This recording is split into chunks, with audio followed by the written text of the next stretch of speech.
Donc, je dis qu'à la fin de la leçon, vous devez être capable de donner une définition à la sécurité alimentaire et comprendre l'évolution du concept. Maîtriser les structures qui communiquent en sécurité alimentaire et comprendre comment fonctionnent derrière, c'est-à-dire les structures pour la prise de décision.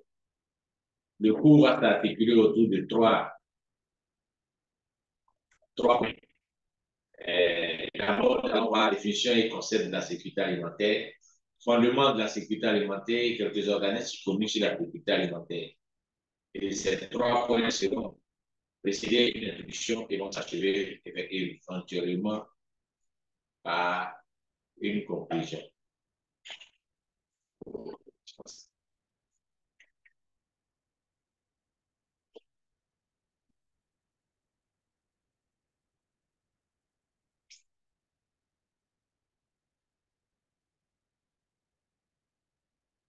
Bien, donc en introduction, voilà ce que je présente comme image, c'est que une balance où on met la faim d'un côté et de l'autre côté on met le sida, le paludisme, la tuberculose.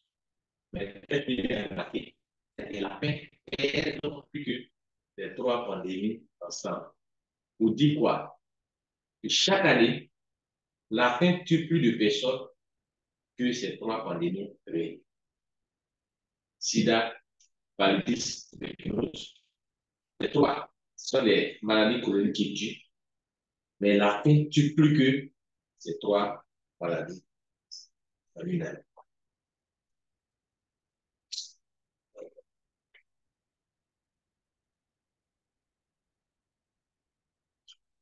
Donc, le nombre de personnes vivant en insécurité alimentaire continue d'osciller autour d'1 milliard de personnes et les catastrophes associées à l'insécurité alimentaire sont de plus en plus fréquentes. Ça, on n'a pas besoin. Bien que le nombre de personnes souffrant de la faim ait augmenté dans le monde, le pourcentage de la population mondiale touchée par la malnutrition a quant à lui baissé, passant de 33% en 69 à 15% en 2011.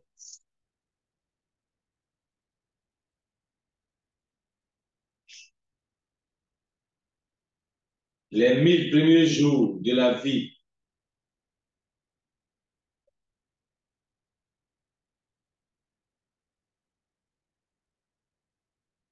d'un enfant, de la période de gestation jusqu'à l'âge de 2 ans, c'est infernal.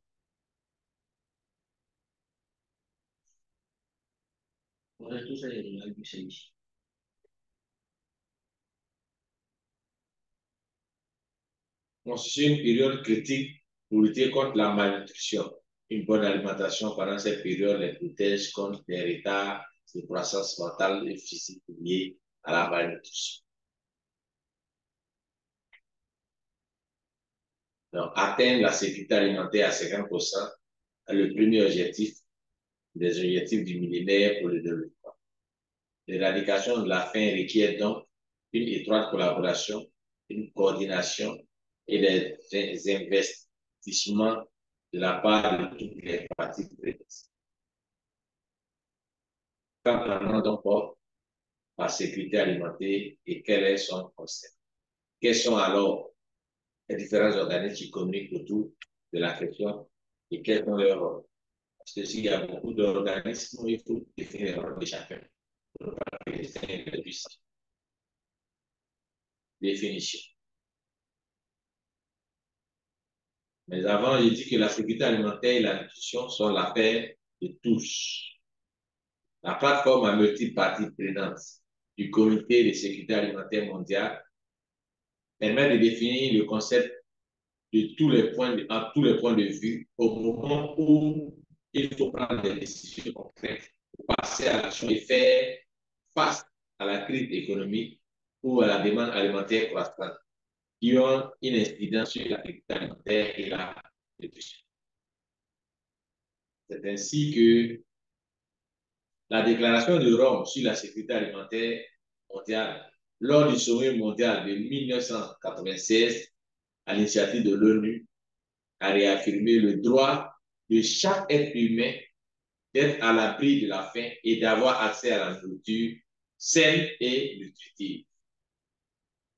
Cette déclaration dit quoi? Nous proclamons notre volonté politique et notre engagement commun et national de parvenir à la sécurité alimentaire pour tous et de déployer un effort constant afin d'éradiquer la faim dans tous les pays et, dans l'immédiat, de réduire de moitié le nombre de personnes sous-alimentées d'ici 2015 au plus tard. Je suis que ça n'en a pas fait. Ah non, je sais pas ce que tu as dit. J'étais dans la voiture quand tu as lu ça, la dernière fois. C'est la leçon que... Non. Même on a parlé de 2015 et puis il a dit on a 2023 et donc c'est caduque. Il peut avoir des informations. Non, non, non. Ton affaire là, c'est pas clair. Ou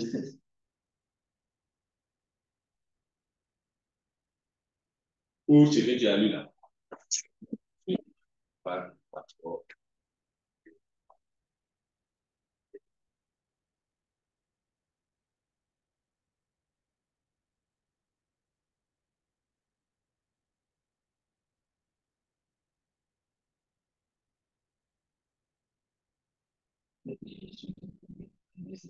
C'est ce qu'on a fait la semaine passée.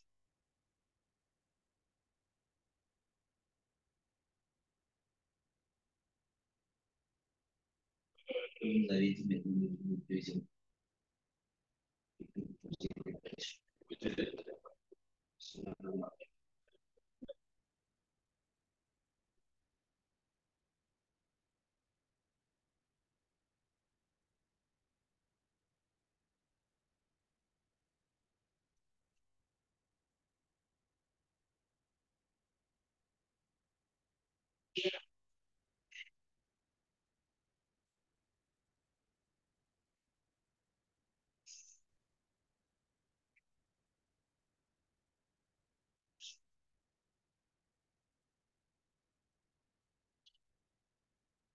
Tu as lu, non?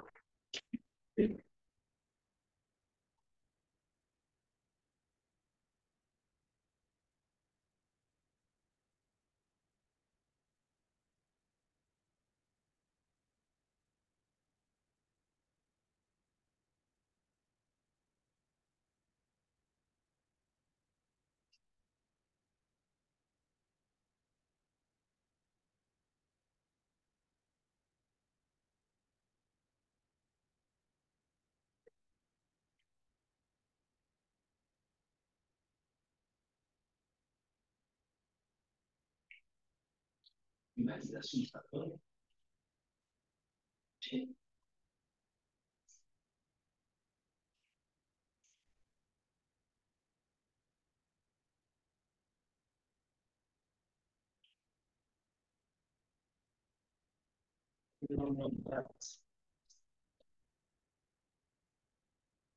Merci.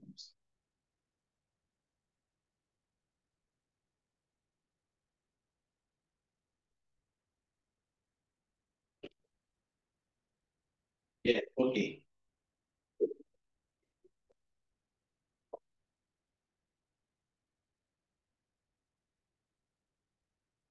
Donc, qu'est-ce que donc la sécurité alimentaire?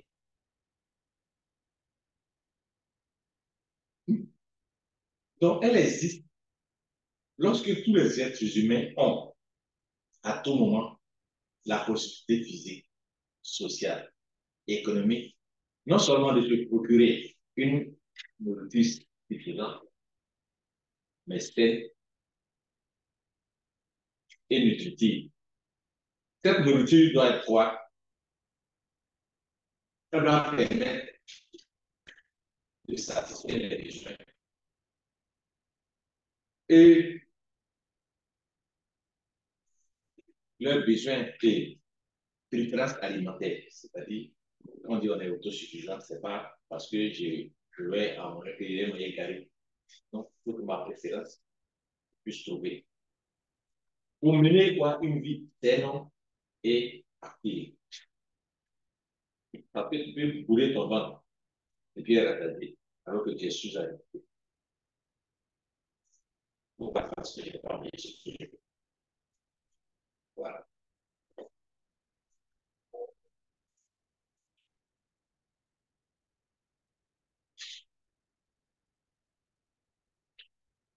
Donc, la sécurité alimentaire est une situation qui garantit à tout moment à une population l'accès à la nourriture, à la fois sur le plan qualitatif et quantitatif. Elle doit être suffisante pour assurer une vie saine et active compte tenu des habitudes alimentaires. Le concept est parti de 1948. Il y a la ratification de la Déclaration universelle des droits de l'homme. Le droit à l'alimentation a été aussi reconnu dans le droit de l'homme. Et donc, en 1974, la première conférence alimentaire mondiale, à cette conférence, le Conseil alimentaire mondial a déclaré ce qui suit. Chaque homme, femme et enfant a le droit inaliénable d'avoir à manger et ne doit point souffrir de maladies afin de se développer pleinement et de conserver ses facultés physiques et mentales. Ça, c'est une déclaration de 1974. Il s'agit donc de faire quoi? Il s'agit donc de résoudre des problèmes de production, de commerce et de provision au niveau global. On parlera donc alors de sécurité alimentaire. Donc, pour parler de sécurité alimentaire, plusieurs variables ont été intégrées au concept de sécurité alimentaire au fil du temps. Et au fur et à mesure qu'on avance, il y a une évolution de ce concept. Ça, c'était en 1974. En 1975, il y a quelques livres. Plus de 30 définitions ont été prises. On peut être repéré entre 1975 et 1991. Et qui montre la diversité des approches au niveau de cette définition. Qu'est-ce que quelqu'un entend par sécurité alimentaire? Donc, entre 1975 et 1991, il y a eu plus de 30 définitions. Or, c'est la même personne qui s'est réunie, mais il y a une différente manière de voir, de comprendre la chose. D'autres paramètres tels que la qualité, l'accès, la stabilité de l'aliment ont été pris en compte en plus de la qualité. Donc, on dit qu'il faut avoir beaucoup d'aliments chez nous pour être actif. Mais d'autres aspects comme la qualité de l'aliment, l'accès à l'aliment et la stabilité de l'alimentation ont été pris en compte.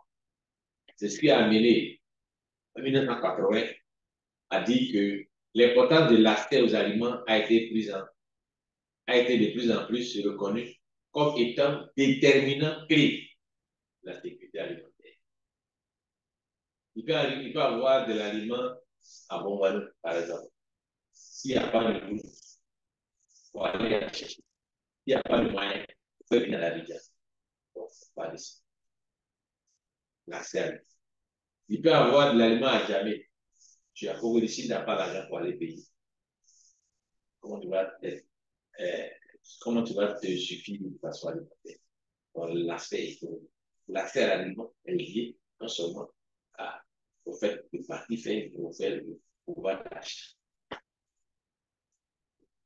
La sécurité alimentaire consistait alors à assurer à toute personne, à tout moment, un accès physique et économique aux denrées alimentaires dont elle a besoin. Ça, c'est 1983. En 1986, une troisième dimension, l'utilisation des aliments, c'est-à-dire la qualité, prend de l'importance dans ces discussions portant sur la sécurité alimentaire. Et donc, la sécurité alimentaire devient donc la capacité d'assurer que le système alimentaire fournit à toute la population un approvisionnement alimentaire nutritionnellement adéquat sur du long terme. Nutritionnellement adéquat sur du long terme. En 1996, l'évolution de cette définition, on dit que la sécurité alimentaire est lorsque tous les êtres humains ont à tout moment un accès physique et économique à une nourriture suffisante, pleine et nutritive au fur et à mesure qu'on évolue. La définition, quand il y a quelque chose, il s'agit sur la définition. Donc, leur permettant de satisfaire leurs besoins énergétiques et leurs préférences alimentaires pour mener une saine et active. Ça, c'est au sommet mondial de l'alimentation en 1996. Mais dans l'autre, on arrive à l'évolution du concept. Et donc, le terme à tout moment se réfère donc à la dimension de stabilité de la sécurité alimentaire. Quand on dit à tout moment, ça veut dire que l'aliment est stable à n'importe quel moment. On a l'aliment, on est physiquement, on doit trouver de l'alimentation.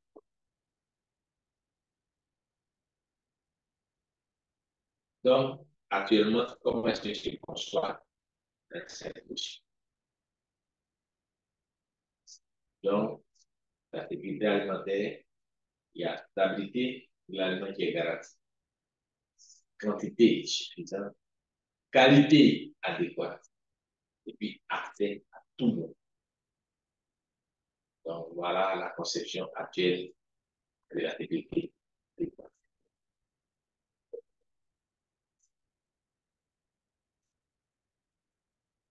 C'est bon. Bien, deux, on demande la sécurité alimentaire. Et donc, dans ce moment, nous allons appeler les piliers, la sécurité alimentaire.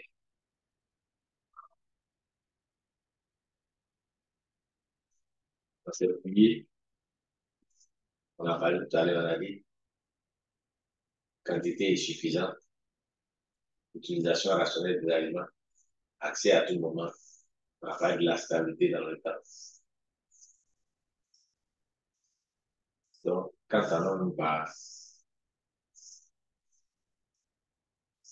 quantité suffisante,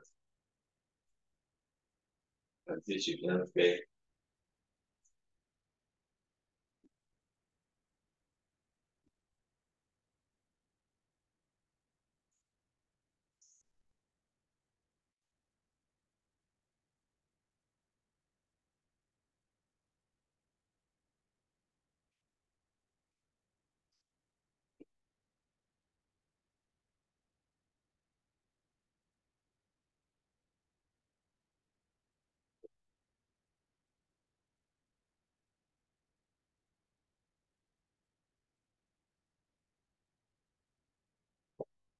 bien, quantité suffisante, la notion de disponibilité, c'est l'autoproduction. Donc, pour faire une autoproduction suffisante, qu'est-ce qu'il faut faire? Une modernisation de l'agriculture, surtout dans les pays sous-développés. Donc, il faut rechercher les semences pour un bon rendement des cultures. Pratiquer d'autres méthodes culturelles telles que les cultures irriguées ou même les cultures hors sol, pendant que les feuilles de brousse ou bien la sécheresse, la déforestation, tout ça donnerait pour imaginer que on parle maintenant d'agriculture intelligente, par exemple. On parle de culture hors sol. Si tu ne veux pas dans ce sol, comment est-ce qu'on va?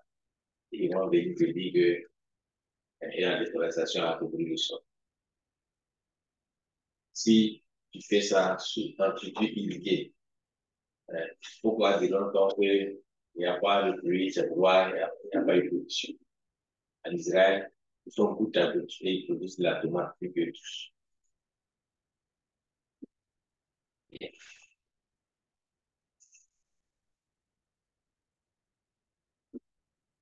Donc, toujours sur la notion de disponibilité, on va faire des aides. les aides au niveau local, régional ou international suite à des conditions externes empêchent la production.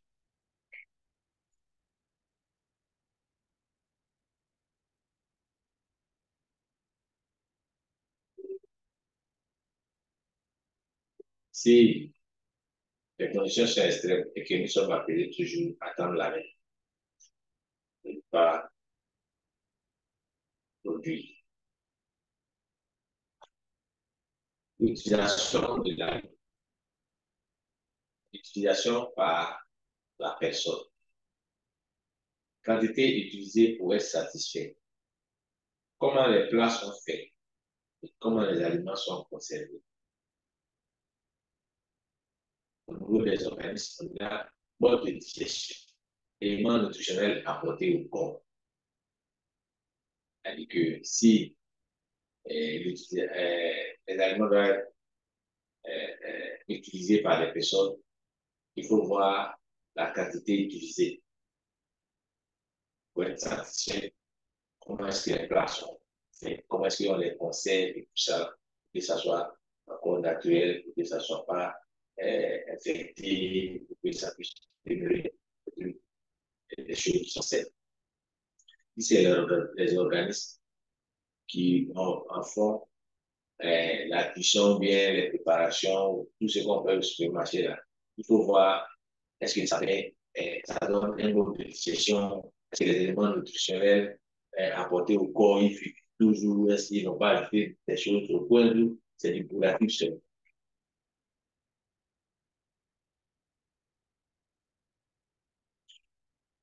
Au niveau de l'accès à la nourriture et la stabilité dans le temps, accès physique, les voies de communication, bonne qualité, praticable à tous saisons. Comme je le disais tantôt, si on a un produit qu'on ne peut pas aller chercher, c'est qu'on n'a rien fait. Donc, les voies sont praticables. Il faut qu'à tout moment, on puisse avoir accès pour pouvoir aller chercher les aliments dans la pêche. Quantité et bon état des engins de transport de nourriture. Voilà aussi un autre problème. Les gros camions sont chercher la banane et puis tombent en panne sur la route. Donc, toute la banane la mûrie est produite sur la route avant que ça n'arrive. Coût de transport, les frais de carburant, tout ça. Quand tout ça sont élevés, ça veut dire que l'accès à la nourriture est difficile.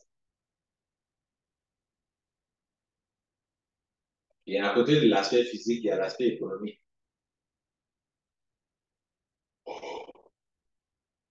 Le prix des aliments sur le marché, est-ce que ce prix est à côté de tous? Est-ce que tous les individus ont des activités lucratives qui leur permettent de payer de quoi manger?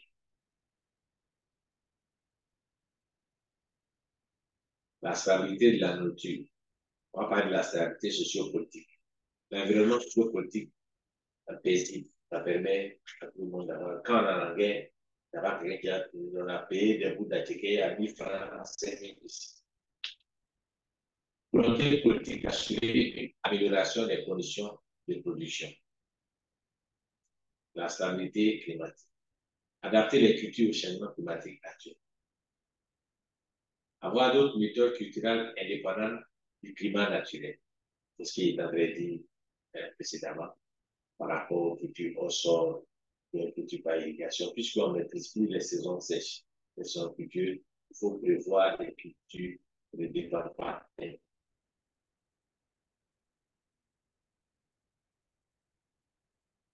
Bien, quels sont quelques organismes qui communiquent autour de la sécurité alimentaire et leur.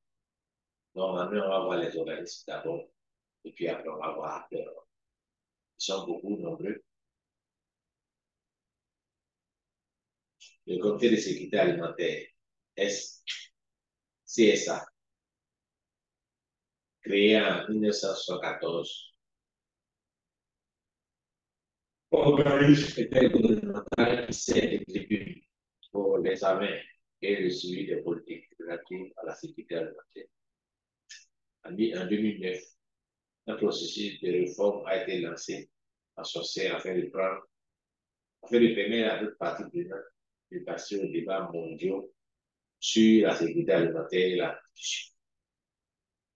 Cette réforme-là, qu'est-ce qu'elle a apporté?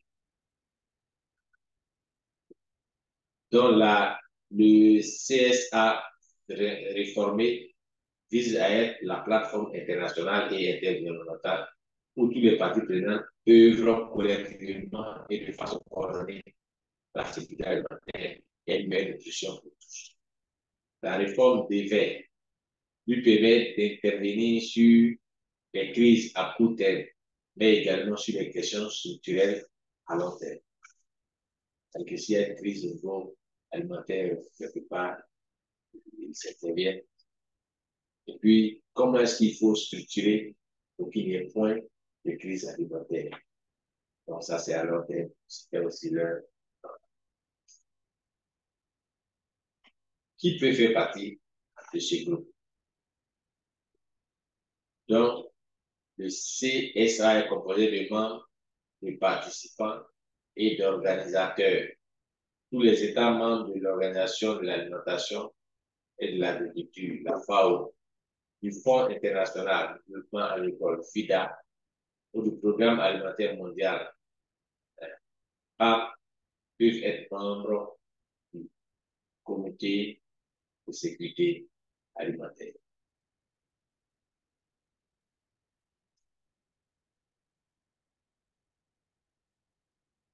Donc, tous les États membres de l'Organisation des Nations Unies qui ne sont pas membres de la FAO peuvent aussi être membres du Comité de sécurité alimentaire.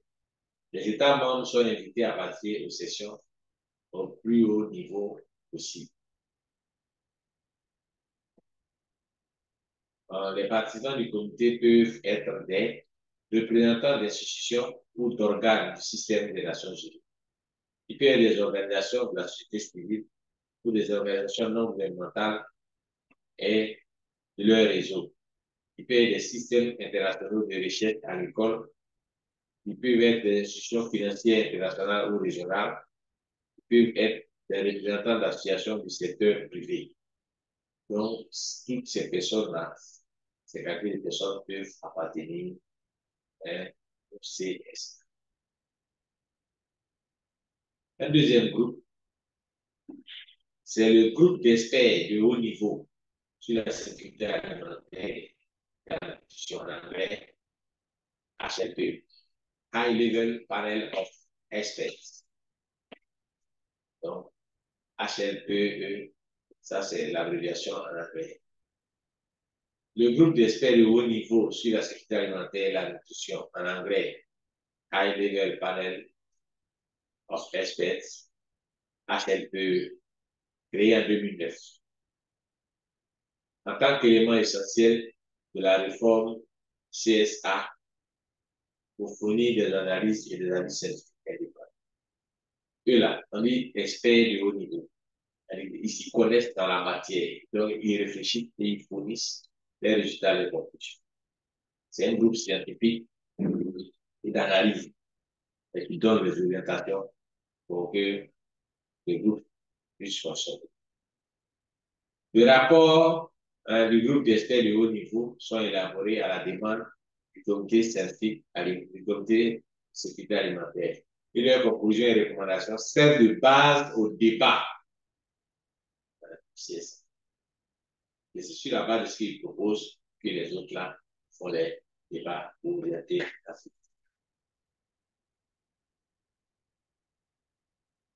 Maintenant, il y a la FAO, l'Organisation des Nations Unies pour l'alimentation et l'agriculture, connue sur les sites de ONUAA, ou plus couramment FAO, est une organisation spécialisée du système des Nations Unies créée en 1945 à Québec. Son siège est à Rome, au Palazzo FAO, depuis 1951.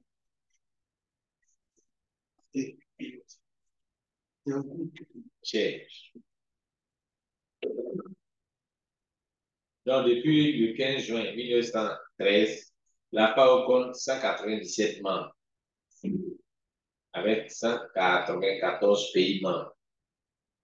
Une organisation membre, c'est l'Union européenne, et deux membres associés, les îles Féroné et Toké là-haut. Donc, il y a 194 pays. Et puis, il y a l'Union européenne en tant qu'entité. Et puis, il y a 2 îles qui font partie. Donc, il y a 197 membres. C'est bon? Son objectif suprême affiché est aider à construire un monde libéré de la faim. Sa devise écrite sur son logotype est Fiat Panis. Expression latino signifie qu'il y ait du pain pour tous. L'objectif est aider à construire un monde libéré de la faim. Hein? Leur devise là, c'est qu'il y ait du pain pour tous.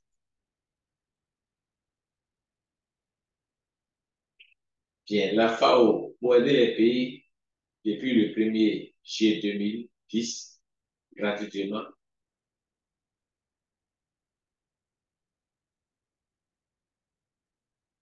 toutes les statistiques de son service FAO-Stat, la plus vaste base de données mondiale sur l'alimentation, l'agriculture et la faim, est José Graciano de Silva, le président indépendant du Conseil Luco Bio. Donc, le DG de la FAO, c'est José Graciano da Silva. Le président indépendant du Conseil, c'est lui. Bio. Ça, c'est la FAO. Si je montre des statistiques de la FAO, sur statistiques de la FAO, dans les logiciels statisticiens. Donc, sur les personnes souffrant de la faim, 75% de l'eau, ceux qui ne sont pas. Voilà un peu les pédigrés. Ici, c'est les dates. En plan, c'est 1990 jusqu'en 92. Voilà. Ici, c'est 95, 97, 2000, 2002, 2005, 2007, 2010.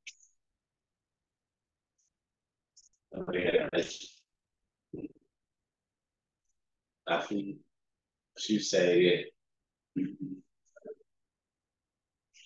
Amérique latine, Afrique du Nord et Moyen-Orient.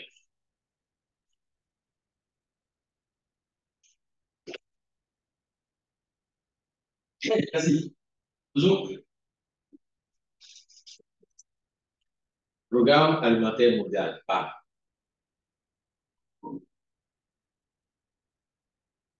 PAM, c'est l'agence onusienne en première ligne sur la lutte contre la faim. Depuis 1963, le personnel du PAM partout dans le monde travaille sans relâche pour éradiquer le fléau qui est la faim. Chaque année, le PAM nourrit plus de 90 millions de personnes depuis 70 chaque année.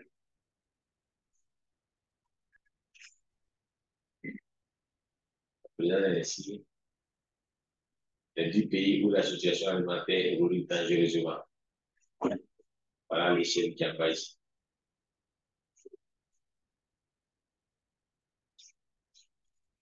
Oui, ce blanc-là, il n'y a pas de données. Voilà. Mais ici, où c'est marron là, 35% et plus.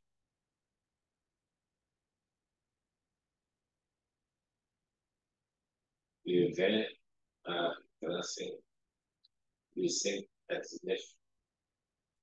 Nous, on est dans les 5 à 19. 5 à 19, ouais. Population issue de la maladie, de la malnutrition. C'est grave chez nous. Voilà. Et après, le PAM, il y a le FIDA, Fonds international de développement agricole. c'est une institution spécialisée du système des Nations Unies. Il a été fondé en 1997 dans le sillage de la conférence mondiale de l'alimentation réunie à Rome en 1914. Le cas stratégique du FIDA est détaillé dans le FIDA 2005-2010. Le siège est aussi à Rome. Donc, quand tu veux voir le FIDA 2006-2010, il y a le lien qui est là pour aller faire le monde. Bien. Il y a des organismes, à part tout ce qu'on a cité, il y a aussi des organismes qui interviennent dans ce schéma. Il y a les autres partenaires, bien partie prenante en sécurité alimentaire. Il y a le gouvernement, les organismes régionaux, il y a les ONG, OST, les organisations de production, il y a les organisations du secteur privé, il y a les organisations philanthropiques, les actions contre la faim, sont sous la forme de ça. C'est-à-dire qu'il y a beaucoup de personnes, à part qui ne sont pas peut-être les organisations, mais qui luttent. Quand tu prends, par exemple, les organisations de producteurs, si on n'était pas, les le collectent, d'après même. Donc, on voit les trucs à Abidjan pour que les gens aient apporté. Mais ils ne facilitent pas la tâche. Bien, on a vu les organismes depuis le CETA jusqu'à, on a vu les organisations qui sont rattachées comme le secteur privé, les ONG, ainsi. Quels sont les rôles? Je ne connais pas le rôle de chacun dans ce marché-là-dessus. Bien. Chaque année, le Conseil de sécurité alimentaire raconte ses activités. Le Conseil économique et social de l'Organisation des Nations Unies. Différents axes d'intervention du CESA. Tout ça, ça est déjà là.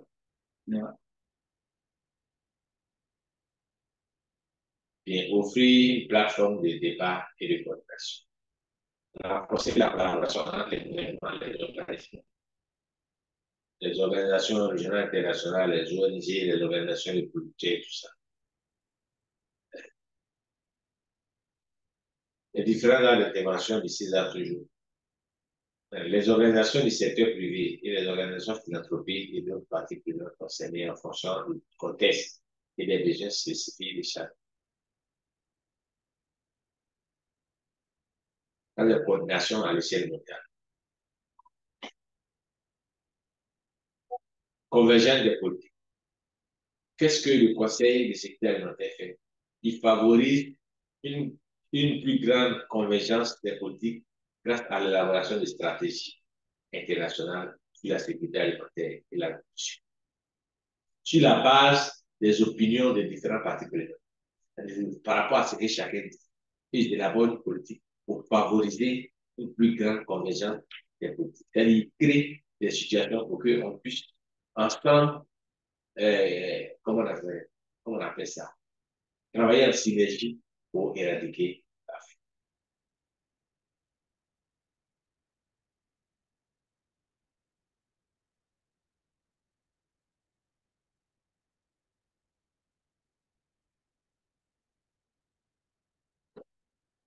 Appui à vue folie aux pays et régions.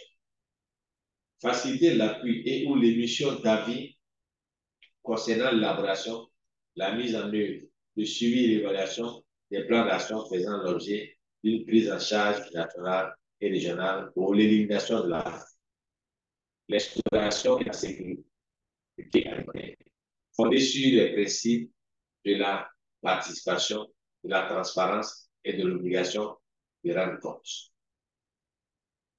Et ça, c'est au niveau du CESA. Au niveau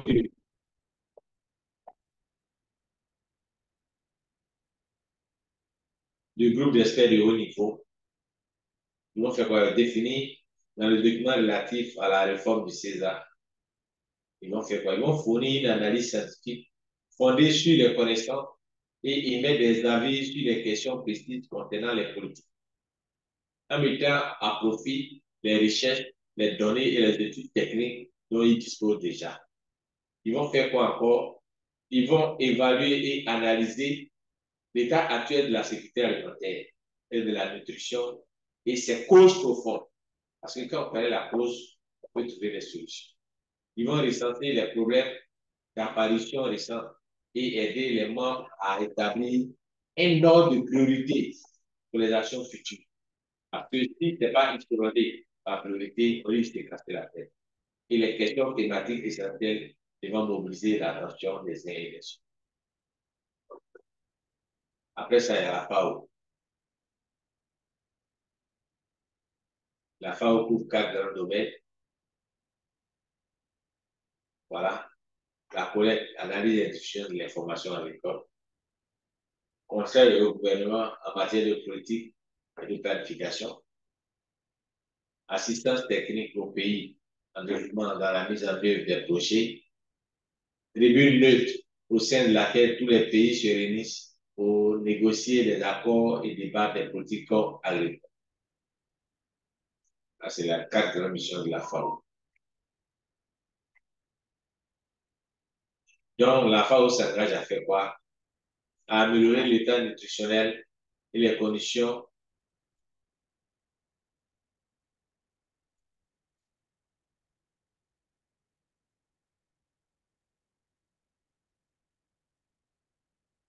l'état nutritionnel et les conditions de vie des populations. Améliorer la production et la répartition des produits. Améliorer le sort des populations rurales en matière de sécurité alimentaire. Ça, c'est ce que la FAO s'engage à faire. Voilà. Comme on a dit, c'était le programme alimentaire mondial. C'est ça, d'utiliser l'aide alimentaire à l'appui du développement économique et social. Répondre aux besoins alimentaires d'urgence, réfugiés et autres, et fournir l'appui logistique connexe. Promouvoir la sécurité alimentaire dans le monde, conformément aux recommandations de l'ONU et de la FAO. Les politiques et stratégies du PAM consistent à fournir une aide alimentaire en fonction des objectifs suivants. Sauver des vies pendant les crises d'urgence, qu'il s'agisse ou non des réfugiés, améliorer la nutrition et les conditions de vie des populations les plus vulnérables pendant les périodes critiques de l'existence, contribuer à la création d'actifs et promouvoir l'autonomie des individus et des communautés pauvres, en particulier au moyen des programmes de travaux à fort coefficient de main-d'œuvre. Après le PAM, on a le FIDA. C'est une banque d'aide au développement qui a pour vocation d'aider financièrement, comme bailleur de fonds et organisateur au développement agricole et rural dans les pays développés et en voie de développement en transition. Et se donne pour mission de combattre la faim, la malnutrition et la pauvreté par l'amélioration des moyens et des techniques agricoles et par la création de modernisation d'activités agricoles ou commerciales en milieu rural, notamment moyennant des projets de microfinancement gérés au niveau local. FIDA est une banque d'aide qui a publication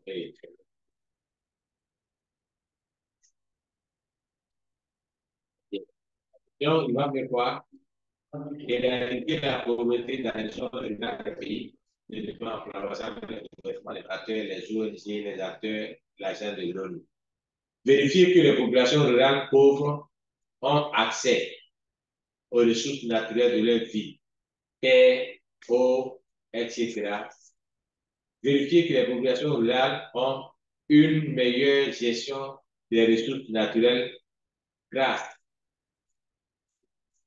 à des pratiques de conservation pérennes, à des techniques agricoles améliorées et de production efficace, à une gamme plus élargie de sources de financement, à un marché de produits agricoles transparent et compétitif, à l'aide de développement économique et d'emploi, à des politiques agricoles locales et nationales plus efficaces. Donc, c'est ce que les uns et les autres s'attellent à le faire. C'est-à-dire que vous voyez qu'on a vu beaucoup d'organismes, mais chacun a son rôle. Pour ne pas faire ce match, que pouvons-nous retenir une conclusion? La sécurité alimentaire dépend de nombreux facteurs, dont la disponibilité, on a vu démographie, surface, machin, machin. L'accès, le pouvoir d'achat, situation des prix, infrastructures disponibles, la stabilité, la stabilité des infrastructures, climat et politique, la salubrité, la qualité, processus de transformation, transport, hygiène, accès à l'eau, institution. Les gens souffrent de la faim dans le monde et sont confrontés au problème des changements climatiques. Depuis plus de 33 ans, l'association Solidarité internationale et le Conseil de sécurité alimentaire sont engagés sur le terrain auprès des populations les plus vulnérables à l'insécurité alimentaire. La sécurité alimentaire est un concept complexe qui a subi des modifications dans le temps. Aujourd'hui, parler de sécurité alimentaire sous-entend parler d'une quantité suffisante des aliments, une accessibilité, une qualité nutritionnelle et surtout une stabilité contenue dans le temps. Des politiques agricoles innovantes doivent être appliquées pour réaliser les piliers de la sécurité alimentaire, surtout dans un contexte de variabilité géométrique. C'est ici que s'achève ce chapitre. J'ai donné un petit exercice.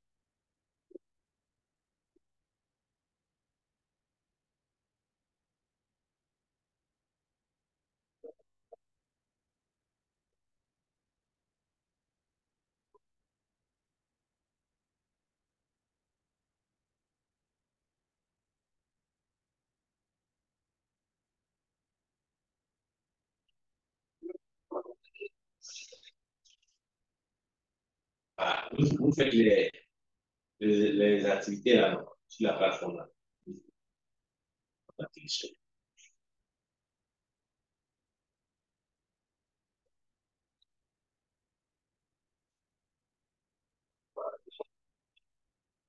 Donc, voilà, le deuxième chapitre.